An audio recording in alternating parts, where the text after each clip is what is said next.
नमस्कार दोस्तों और स्टडी विद ज्ञान प्रकाश में आप सभी का हार्दिक स्वागत है। उत्तर प्रदेश के हर जिले में आंगनवाड़ी भर्ती का नोटिफिकेशन जारी हो रहा है और बहुत सारे जनपदों से विज्ञापन जारी हो चुका है। कुछ जनपद अभी शेष रह गए हैं जहां से विज्ञापन जारी होना बाकी है। तो आवेदन करने से पहले मैं आपको बताना चाहूँगा कि इसकी जो बेसिक क्वालिफिकेशन है वो क्या होती है, कैसे आवेदन करना है, सिलेक्शन कैसे होता है, बाकी वो सारी चीज़ें जो कि आप जानना चाहते हैं। तो देखो फ्रेंड्स, आंगनवाड़ी के लिए पूरे उत्तर प्रदेश में 23,753 पदों पर विज्ञापन जारी किया गया है। और इसके लिए जो बेसिक एलिजिबिलिटी है वो ये है कि केवल ओनली जो फीमेल कैंडिडेट्स हैं सिर्फ वही आवेदन कर सकती हैं। और जो शैक्षिक योग्यता है, एलिजिबिलिटी है दोस्तों, वो ये है कि 12th पास हो। लेकिन 12th के साथ साथ अगर आपने ग्रेजुएशन प्लस पीजी किया हुआ है तब भी इसका वेटेज आपको मिलेगा। मतलब अगर ग्रेजुएशन और पीजी आपका है तो ये एक्स्ट्रा एलिजिबिलिटी है, लेकिन इसका वेटेज आपको मिलेगा जब मेरिट आपकी बनेगी तब। और मेन बात यहाँ पर ये है कि ये जो विज्ञापन जारी हुआ है उसमें महिलाएं आवेदन कहाँ से करेंगी, तो सभी पदों के सापेक्ष आप आवेदन नहीं करेंगी। आप आवेदन अपने ज़िले के अंतर्गत जिस ग्राम सभा में आप आती हैं केवल वहीं पर आप आवेदन कर सकती हैं। किसी अन्य जगह पर आप आवेदन नहीं कर सकती हैं। ठीक है, कभी कभी ऐसा होता है कि दो गांव मिलाकर ग्राम सभा बन जाती है, तब भी जो आवेदक होगा वो इन्हीं दोनों गांवों से रहेगा, किसी बाहरी गांव से कोई भी आवेदन यहाँ पर नहीं होगा। तो यहाँ पर जो नोटिफिकेशन है इसमें जो मुख्य मुख्य बातें मैं आपको बता देता हूँ। शैक्षिक योग्यता क्या रहेगी दोस्तों, तो इंटरमीडिएट होनी चाहिए। आयु सीमा यही है कि 18 से 35 साल के बीच में अगर आपकी आयु है तो आप आवेदन कर सकेंगी। ठीक है, तो क्योंकि मेल के लिए ये नोटिफिकेशन नहीं है तो यहाँ पर मैं आपको फीमेल वर्जन में ही बात करूँगा। ठीक है, तो 18 से 35 साल। और अगर आप रिजर्व कैटेगरी से आती हैं तब इसमें आपको नियमानुसार जो रिलैक्सेशन है वो भी आपको मिलेगा। ये तो होगी आपकी एज लिमिट। और चयन के लिए जो पात्रता है वो क्या रहेगी दोस्तों, तो सबसे पहले तो आप ये समझिए कि इसमें गरीबी रेखा के नीचे जो महिलाएं रहेंगी उनको यहाँ पर प्रेफर किया जाएगा। उसमें भी अगर कोई विधवा है, विडो है, या फिर मतलब अगर बेसहारा औरत है तो उसको, और इनके न मिलने के बाद कोई भी महिला जो कि उस ग्राम सभा की हो या फिर अगर शहरी क्षेत्र में उसी वार्ड की हो तो वो आवेदन कर सकेगी। तो यहाँ पर जो प्रेफरेंस मिलेगा वो ये मिलेगा कि जो सबसे असहाय है पहले उसको देखा जाएगा, उसके बाद।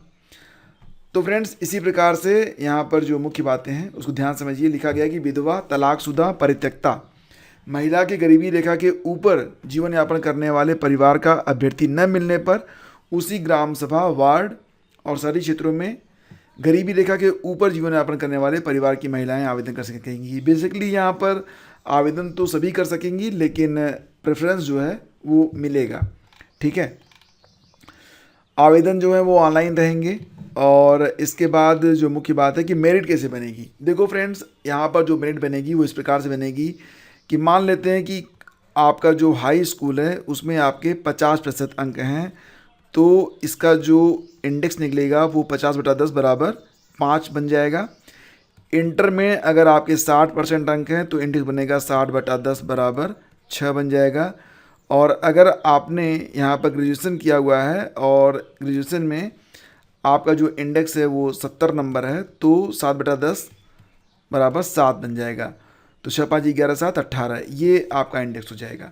मतलब क्या है कि अभ्यर्थी द्वारा प्राप्त प्रतिशत को 10 से विभाजित करना पड़ेगा और फिर जो आएगा वही उसका अंक माना जाएगा। ठीक है, तो न्यूनतम शैक्षिक योग्यता इंटरमीडिएट या समकक्ष है एवं अधिकतम क्या रहेगी, परास्नातक। अगर किसी ने परास्नातक किया हुआ है, पीजी किया हुआ है और उसके 60% हैं तो इसमें 6 अंक और जुड़ेगा तो फिर उसका तो यहाँ पर 24 अंक हो जाएगा। ठीक है, तो इंटर से लेकर पीजी के आधार पर यहाँ पर जो मेरिट होगी बनाई जाएगी।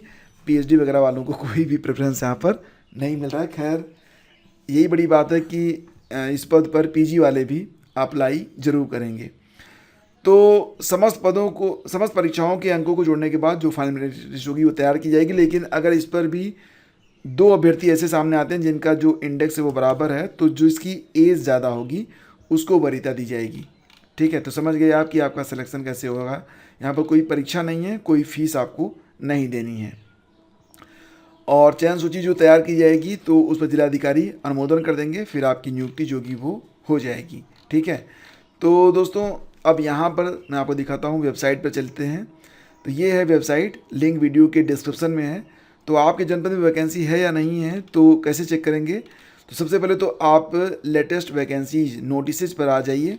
यहाँ पर आपको जिस भी जिले से विज्ञापन जारी हो रहा है, सारे जिलों का जो नोटिस है यहाँ पर लगा दिया जा रहा है, और उसकी लास्ट डेट कब है ये भी बताया जा रहा है। ठीक है, जैसे कि सबसे पहले तो मैं जिलों का नाम ले लूँ कि कहाँ कहाँ से वैकेंसी आई हुई है। लास्ट डेट आप लोग पढ़ते चलिएगा या फिर वेबसाइट पर आकर देख लीजिएगा। तो फिलहाल अभी जो वैकेंसी आई है जहाँ पर आप आवेदन कर सकते हैं, अभी लास्ट डेट देखो 1 अप्रैल है। ठीक है, कम से कम 1 अप्रैल है, उसके बाद भी है 1 अप्रैल, 12 अप्रैल, 10 अप्रैल, 16 अप्रैल। तो ये आप जिस जनपद से हैं उस जनपद के लिए आप लोग देख लीजिएगा। मुजफ्फरनगर, शामली, एटा, चित्रकूट, बागपत, हाथरस, पीलीभीत, लखनऊ, संभल, अमरोहा, कौशाम्बी, प्रतापगढ़, सीतापुर, मेरठ, हापुड़, औरैया, श्रावस्ती, मऊ, रायबरेली, कासगंज, बदायूं, सोनभद्र, मिर्ज़ापुर, गाज़ियाबाद, खीरी, फतेहपुर, भदोही और बरेली, अलीगढ़, अयोध्या, महाराजगंज, एटा, शाहजहांपुर, चंदौली, संतकबीर नगर, बस्ती, ललितपुर, बिजनौर, मथुरा, फर्रुखाबाद, गौतम बुद्ध नगर, रामपुर, उन्नाव और कानपुर नगर। तो यहीं से अभी वैकेंसी आई हुई है। अगर आपके ज़िले का नाम नहीं है तो वेट करिए, ये रोज़ अपडेट हो रहा है। जैसे कि मैं एक चर्चित ज़िला उठाता हूँ, जैसे कि चलते हैं लखनऊ पे। तो लखनऊ से जो विज्ञापन जारी हुआ दोस्तों, उसमें लास्ट डेट कब तक है तो कोई भी एक आप यहाँ पर उठा लीजिए। तो एटा, चित्रकूट, बागपत, हाथरस, पीलीभीत, लखनऊ में यहाँ पर आप क्लिक करेंगे तो नोटिफिकेशन आपको देखने को मिल जाएगा। नोटिफिकेशन में जो भी मेन बातें हैं कि जैसे लखनऊ हो गया तो लखनऊ में कहाँ कहाँ और कितने कितने पद हैं, मतलब किस ग्राम सभा में कितने पद हैं, किस ग्राम सभा में पद ही नहीं है, तो सारी जानकारी आपको क्रमशः यहाँ पर उपलब्ध हो जाएगी और इसके बाद आप वहाँ पर आवेदन कर सकेंगी। तो फिलहाल जो साइट है थोड़ी सी स्लो तो ज़रूर चल रही है, क्योंकि अब तक तो हो जाना चाहिए था।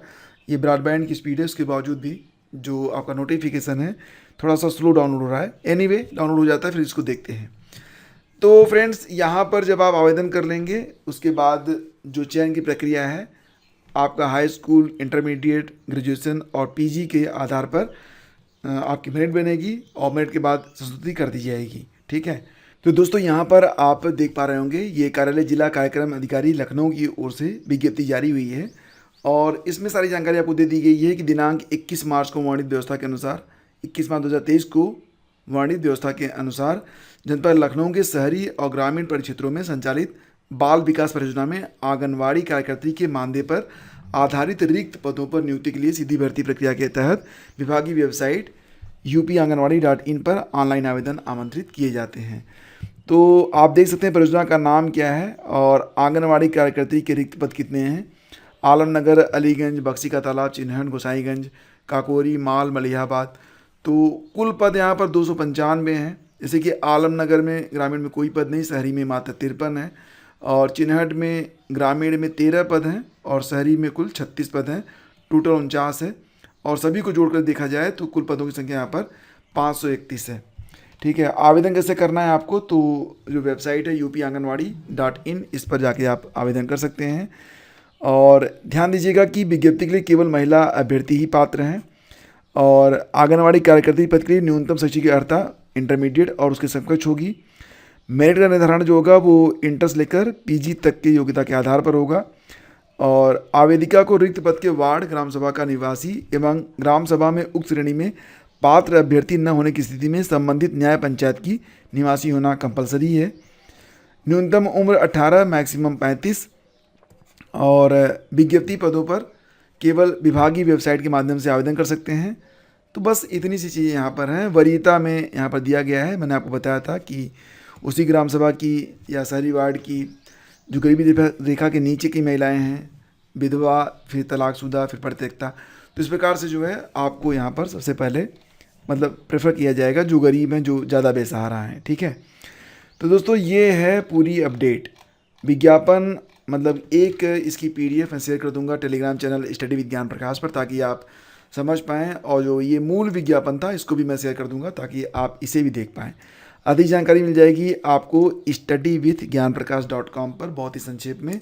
सारी PDF डाउनलोड करने का लिंक भी मैं वहाँ पर डाल दूँगा। तो उम्मीद करता हूँ कि हर बात आपके समझ में आ गई होगी। अगर कहीं पर कोई भी कन्फ्यूज़न है तो प्लीज़ नीचे कमेंट बॉक्स ओपन है, उसमें कमेंट कीजिएगा। फॉर्म कैसे भरना है दोस्तों, तो फॉर्म भरना बहुत ही आसान है। सबसे पहले तो आपको जो ये ऑफिशियल वेबसाइट है इस पर रजिस्टर पर आपको क्लिक करना पड़ेगा। इसके बाद यहाँ पर आप आवेदक का नाम, पिता का नाम, अपना ज़िला आप चुन लेंगे जिस ज़िले में आपको आवेदन करना है, अपना मोबाइल नंबर डालेंगे, पासवर्ड बनाएंगे, आधार का नंबर डालेंगे, ईमेल आईडी, कैप्चा डाल के फिर अपना आपका जो रजिस्ट्रेशन है वो हो जाएगा। इसके बाद जो मुख्य फॉर्म है वो खुल जाएगा। तो पूरा फॉर्म फिलिंग प्रोसेस मैं आपको बता दूंगा अगर आप कहेंगे तो वीडियो को लाइक और शेयर कर दीजिएगा। धन्यवाद।